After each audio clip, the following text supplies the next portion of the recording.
Dans un contexte de tension commerciale entre les États-Unis et la Chine, de nombreux chefs d'entreprises sud-coréennes se sont rendus dans l'empire du milieu. Le patron du groupe SK a fait un déplacement dans la province de Henan pour participer au forum de Boao pour l'Asie. Il s'agit de la première conférence annuelle en présentiel depuis 2019 de cet événement considéré comme l'équivalent asiatique du forum de Davos.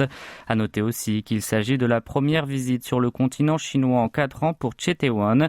Accompagné de plusieurs membres de SK Hynix, il s'est montré pourtant réservé face aux questions des journalistes sur son programme lié aux puces électroniques. La discrétion a déjà été observée auprès du président de Samsung Electronics, Lee Jae-yong, qui s'était rendu le week-end dernier à Pékin.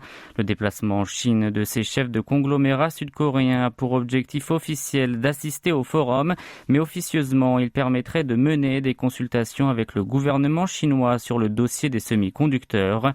Il pourrait rencontrer le Premier ministre Li Qiang qui assistera à la cérémonie d'ouverture. En effet, les conditions pour l'octroi des subventions américaines pour ces matériaux inquiètent les fabricants du pays du matin clair qui disposent d'usines dans l'empire du milieu. Les groupes sud-coréens ont ainsi une équation difficile à résoudre, bénéficier des subventions américaines sans contrarier Pékin.